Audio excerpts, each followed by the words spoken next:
Assalamualaikum warahmatullahi wabarakatuh.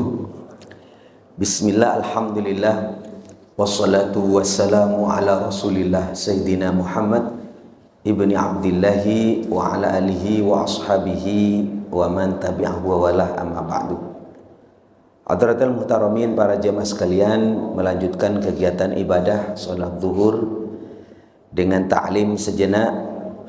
Semoga apa yang saya sampaikan walaupun sedikit Allah jadikan sebagai ilmu yang bermanfaat, ilmu yang dapat menambah semangat untuk ibadah kepada Allah Subhanahu wa taala. Para jemaah sekalian, berbicara tentang tugas dan fungsi daripada agama. Agama itu apa sih gunanya? Maka saya ingin tegaskan, agama itu berfungsi untuk menjaga 5 hal. Aturan-aturan agama, syariat-syariat agama itu berfungsi menjaga 5 hal. Yang pertama adalah hifdzuddin, menjaga keberlangsungan agama sendiri. Ini berkaitan dengan ibadah, ya, berkaitan dengan cara bagaimana kita menghadap kepada Allah, misalnya berkaitan dengan sholat, berkaitan dengan puasa, berkaitan dengan haji. Bagaimana tata cara ibadah itu agama memberi batasan-batasan yang seperti yang kita pahami ya di dalam kitab-kitab fikih. Yang kedua, agama itu bertugas untuk hifdzul mal. Hifdzul mal itu artinya menjaga harta. Jangan sampai kemudian kita mengambil harta orang lain, merampas harta orang lain, yang intinya tidak diperbolehkan kita itu memindahkan kepemilikan dari satu orang ke orang lain itu dengan cara yang batil. Ada aturan-aturan agama. Misalnya kita dapat untung dari sebuah proses transaksi. Dengan cara apa? Misalnya yang boleh dengan cara baik, dengan cara jual beli. Sama-sama untung, kita pakai misalnya pakai riba, sama-sama untung. 1.000 kita punya modal, kemudian dapat untung 1.500. 500-nya itu bagaimana kita mendapatkan? Ada aturan agamanya. Misalnya dengan cara muamalah baik, atau kita mendapatkan ongkos dan sebagainya, ada. Jadi kalau saya mau terangkan berkaitan dengan ini bukan hanya satu varian. Kalau mohon maaf kalau saya bank konvensional kan instrumennya satu, ya, ini riba gitu. Tetapi kalau dalam Islam untuk mendapatkan untung itu ya banyak, Pak. Dengan cara sewa, dengan cara kita dapat ongkos, dapat gaji, dapat hibah. Ya, transaksi ekonomi itu ada, namanya hifdzul mal, menjaga harta.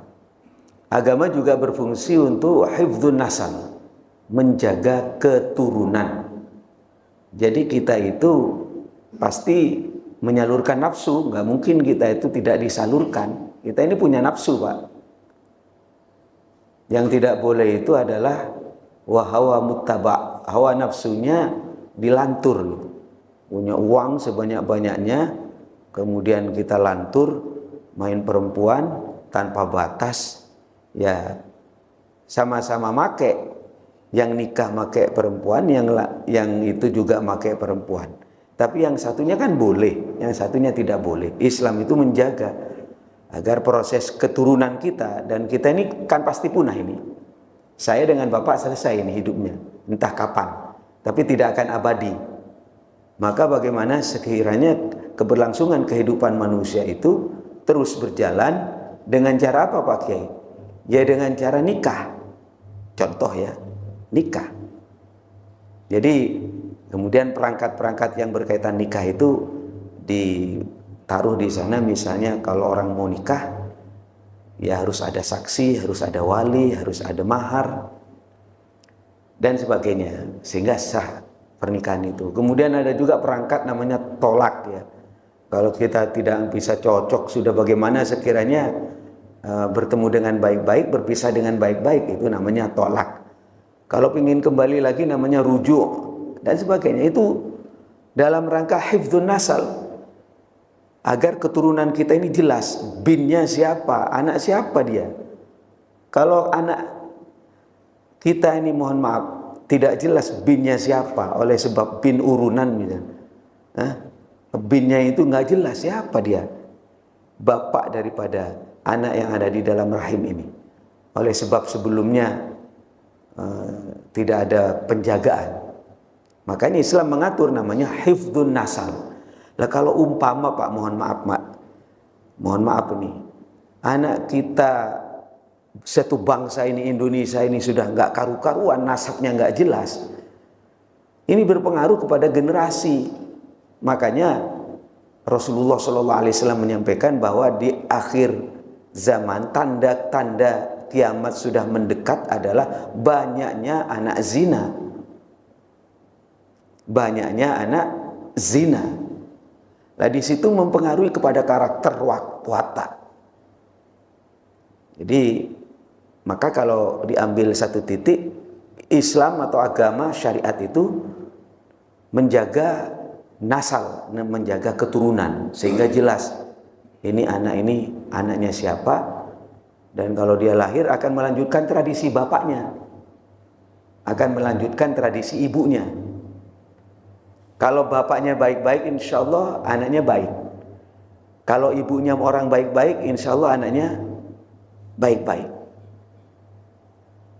Pada saat Siti Aisyah dituduh, mohon maaf karena beliau itu hamil tanpa ada suami, kemudian lahirlah Nabi Isa alaihissalam, maka orang pada nuduh, kamu itu melahirkan anak haram, kamu itu perempuan gak bener, padahal bapakmu orang soleh, ibumu orang soleh. Itu tuduhan hoax itu. Maka abuki imra'a sau'i wa maka ummuki baghiyah. Itu Qur'annya kan. Maka abuki imra'a sau'in, bapakmu itu bukan orang gak bener. Wa maka ummuki baghiyah, ibumu itu bukan perempuan yang gak bener.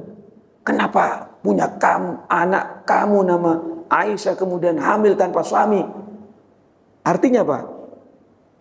Kalau bapakmu nggak benar, ibumu nggak benar, wajar, kira-kira begitu. Makanya para jemaah sekalian, perilaku zina itu hutang yang harus dibayar. Na'udzubillah, mudah-mudahan Allah ampuni. Mudah-mudahan Allah ampuni. Jadi kalau kita melakukan zina, melakukan hubungan yang tidak benar, itu biasanya akan dibayar oleh anak turun kita. Na'udzubillah, na'udzubillah. Allah ampuni dosa kita. Nah, ini para jemaah sekalian, makanya Islam itu kemudian hifdzun nasal, menjaga keturunan dengan cara apa? Dengan cara pernikahan. Sebenarnya kalau saya memudahkan Pak ya, nikah itu gampang. Nikah itu gampang. Ada syarat hukumnya dipenuhi, yakni ada saksi 2, ada wali, ada mahar, ada ijab kabul, saya terima nikahnya, selesai. Adapun bawa kue, bawa bawaan ini, tradisi-tradisi ini kan itu tradisi saja, pelengkap saja. Ya, prinsipnya di mana kita berpijak, bumi berpijak, di sana langit dijunjung, tradisi tetap kita hormati. Tetapi pokoknya ya itu Pak. Pokoknya ya ada calon suami istri, ada wali, ada 2 saksi, ada mahar 100.000, selesai. Bodoh kalau ada orang ngaku Islam kok masih berzina. Oh, nikah itu gampang. Kalau saya ngomong apa adanya ya. Kalau saya ngomong apa adanya. Tetapi biasanya kalau sudah gampang-gampang begitu saya persulit biasanya. Ada orang datang ke rumah saya 5 hari kemudian nikah lagi. Assalamualaikum Kiai, saya mau nikah. Oh ya, nikah. Lalu 5 hari kemudian datang lagi, mau nikah Kiai. Lah, kok buat main-main, kata saya. Akhirnya saya tegur, Mas jangan buat main-main gitu. Loh kan yang penting sah Pak Kiai. Yang penting sah, tetapi itu kan berkaitan dengan syariatnya. Islam itu tidak hanya cukup syariat Pak. Islam itu juga ada akhlak. Ada iman, ada Islam, ada ihsan. Iman saja nggak cukup, Islam saja nggak cukup. Ya kita kalau hanya berbicara Islam, mohon maaf apa adanya ini. Bapak sholat nggak usah pakai baju, sah lu. Apalagi saya pakai songkok, pakai surban. Nggak usah pakai songkok, nggak usah pakai baju, sah. Secara syariat loh. Kan begitu kan? Saya kira sepakat ini. Bapak hanya pakai celana saja, sah, karena syaratnya orang sholat itu harus memenuhi syarat, diantaranya harus menutup aurat. Auratnya itu kan ma baina surah wa rukbah, antara pusar dengan lutut. Artinya kalau ustadz nggak usah pakai songkok, nggak usah pakai baju, hanya pakai sarung, sah secara agama. Sama hal juga misalnya kalau kita nikah, yang penting syarat rukunnya dipenuhi Pak Kiai. Ya, ada suami, ada istri, ada saksi, ada wali, ada mahar, ada ijab kabul, selesai. Nah, tetapi kan ibarat orang itu masih ada kurang satu, ya, kurang adab, adabnya ditinggalkan. Ya biasanya didahului oleh lamaran, lamarannya pun pakai ya macam-macam tradisi, yaitu kita tetap ada rasa itu. Kemudian Islam juga atau agama itu bertugas untuk hifdzun nafas, menjaga jiwa. Makanya Islam itu mengatur bagaimana hukuman had itu, hudud, berkaitan dengan menjaga jiwa. Kita ini kalau nggak ada aturan-aturan yang berkaitan dengan hukuman terhadap orang yang membunuh atau melukai, rusak dunia ini Pak. Dikit-dikit pakai senjata, saya bunuh nanti kamu. Orang yang punya pedang, saya golok nanti kamu. Yang kuat merasa kuat. Lah makanya dikatakan di dalam Al-Quran, walakum fil qisasi hayatu ya ulil albab. Ustaz, benar ya? Walakum fil qisasi hayatun ya ulil albab. Dalam kisos itu, orang mencongkel mata, hukumnya dicongkel juga, sepadan. Orang membunuh, dibunuh. Orang potong tangan, potong juga. Namanya kisos itu, sepadan. Dan itu ada kehidupan. Kalau kita memandang, loh kejam ya Islam itu ya. Enggak kejam. Justru ada kehidupan di sana, kita menjadi damai, menjadi tenang. Lah kalau umpama kita membunuh, kemudian dalam benak kita terbangun sebuah pikiran, gampang membunuh, nanti kita selesaikan pakai uang, sogok selesai. Yang kuat itu begitu gampang membunuh orang Pak. Makanya Islam itu ada namanya kisos. Hukum di Indonesia harusnya mengacu kepada hukum-hukum semacam ini kalau mau kehidupan itu menjadi tenang. Paling tidak hukum yang ada lah. Bukan berarti saya menyalahkan. Hukum yang ada dijalankan secara benar, membunuh membunuh secara berencana ada hukumannya, ada seterusnya. Tetapi tidak mudah memang dalam pengertian mempraktekkan itu. Membunuh tentu harus ada saksi. Enggak membunuh dibunuh, bukan begitu. Ada hakim juga, ada saksi, ada pengadilan. Baru kemudian sampai kepada kesimpulan orang ini hukumnya gantung misalnya. Orang ini dibunuh karena jelas ada saksi dan sebagainya. Tapi ala kulli hal, karena waktu sangat terbatas, Islam itu atau agama itu dalam kepentingan ada hadir di dunia adalah hifdzun nafas, menjaga jiwa. Dan yang terakhir hifdzul akal. Agama itu datang dalam rangka menjaga akal. Makanya bapak-bapak disuruh ngaji, disuruh sekolah, dan haram mengkonsumsi hal yang memabukkan, misalnya khamr atau obat-obat terlarang, karena merusak akal. Nah, kalau akal ini hilang, maka semua bisa dilakukan Pak. Ini ada cerita singkat. Dulu ada namanya ulama terkenal dulu di Bani Israel, namanya Barsiso. Barsiso itu subhanallah punya santri 1000. Santri-santrinya itu bisa terbang semua, punya keramat gitu. Bayangkan kalau santrinya bisa terbang semacam itu, bagaimana gurunya, namanya Barsiso. Satu saat dia digoda oleh setan yang berupa manusia, datang ke rumahnya, ya pura-pura sholat di masjidnya itu. Siang sholat, malam tahajud, siang puasa, malam tahajud, ibadah terus. Sampai berhari-hari, berbulan-bulan, padahal itu setan menggoda. Ditanya, dari mana Bapak? Dari sana gitu. Ceritakan, saya ingin belajar kepada Pak Kiai. Oh, justru saya ingin belajar kepada Bapak. Kenapa bisa sholat semacam ini? Gitu. Sholat begitu khusyuk. Apa jawabannya? Ya, saya pernah punya salah. Gitu. Saya pernah berbuat salah. Saya itu setelah itu sadar, kemudian saya tobat. Jadi gara-gara berbuat salah, saya tobat, kemudian saya menjadi begini. Oh, apa salahnya kamu? Ya, berbuat dosa besar banyaklah. Jadi kalau Pak Kiai, Kiai Barsiso kalau pingin seperti saya, berbuat salah, berbuat dosa dulu. Mohon maaf, nasihat setan, walaupun benar, jangan diikuti. Saya ulangi lagi, nasihat iblis, walaupun benar, jangan diikuti. Pasti ujung-ujungnya membelokkan. Karena dikatakan bahwasanya syaitan adu mubin, syaitan itu musuhmu yang nyata. Fattakhidhuhu adwa, jadikan musuh. Saya itu diingatkan oleh guru saya. Ini sebelum saya melanjutkan cerita tadi. Ada dukunnya itu bernisbat kepada setan. Tiba-tiba memberi syarat dan sebagainya. Seakan-akan Islami. Tetapi diingatkan oleh kiai yang lain, jangan ikuti dia. Dia pasti pada ujungnya nanti dia belok. Termasuk cerita Barsiso itu yang dinasihati oleh setan itu. Singkat cerita, terus maksiat apa? Ya terserah, milihlah di antara 3.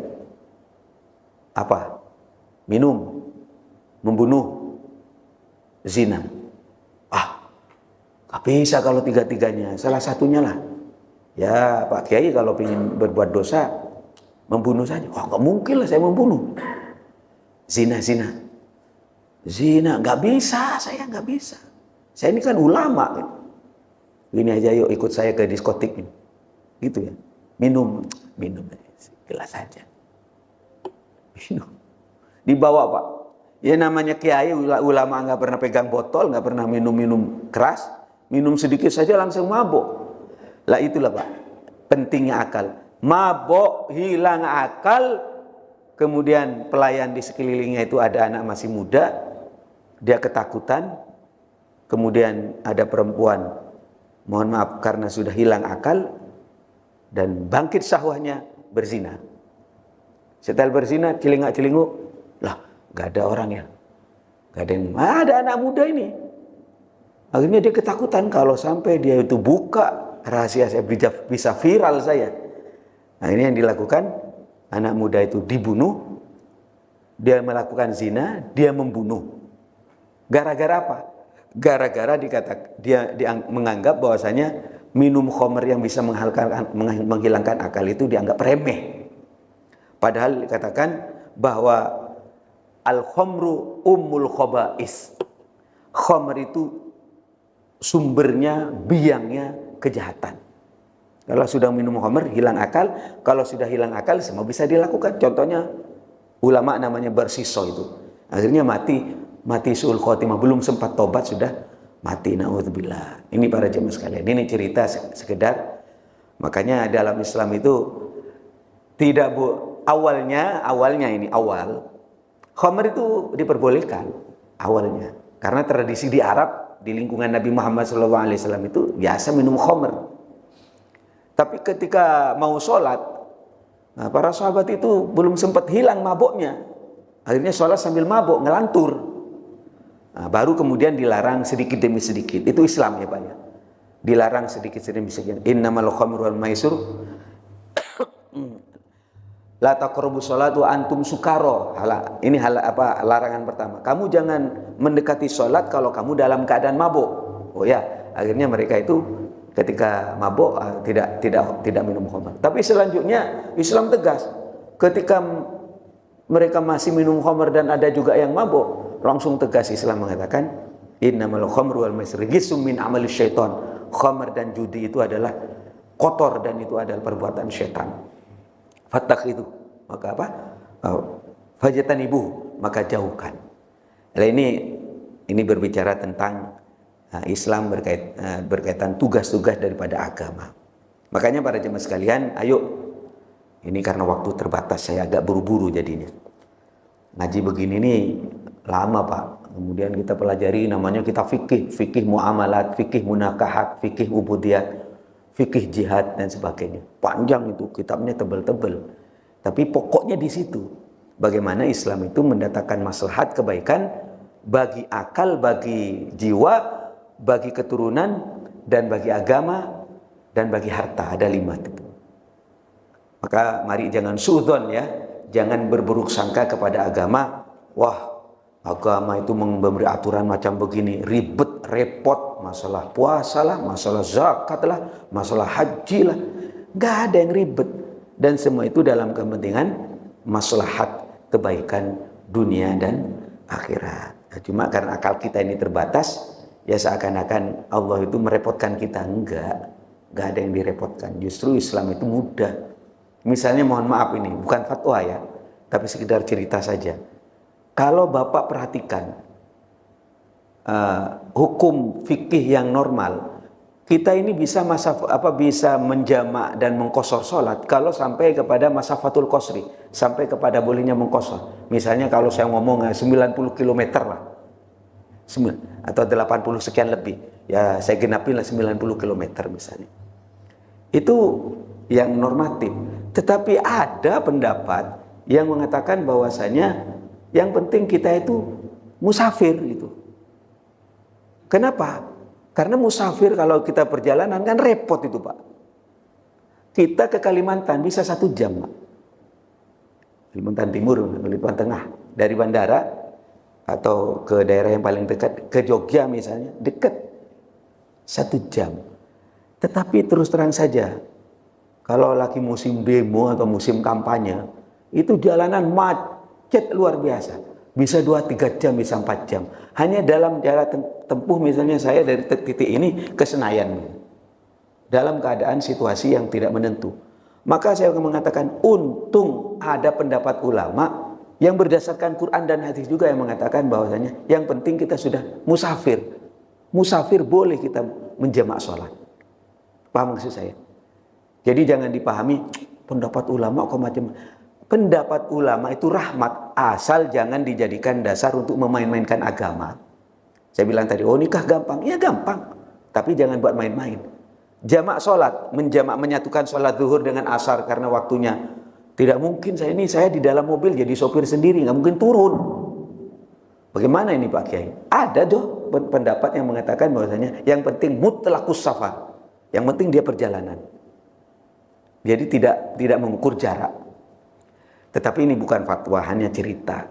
Untuk diaplikasikan, mari kembali kepada hati kita, karena kita tidak bisa membohongi diri kita ini sedang main-main agama atau memang darurat. Terima kasih, mudah-mudahan ada guna dan manfaatnya. Semangat terus, dan kita belajar bukan untuk apa, tetapi untuk menambah ilmu, agar kita semangat lebih benar menghadap kepada Allah Subhanahu wa Ta'ala. Demikian, hadanallahu wa iyyakum ajma'in. Assalamualaikum warahmatullahi wabarakatuh.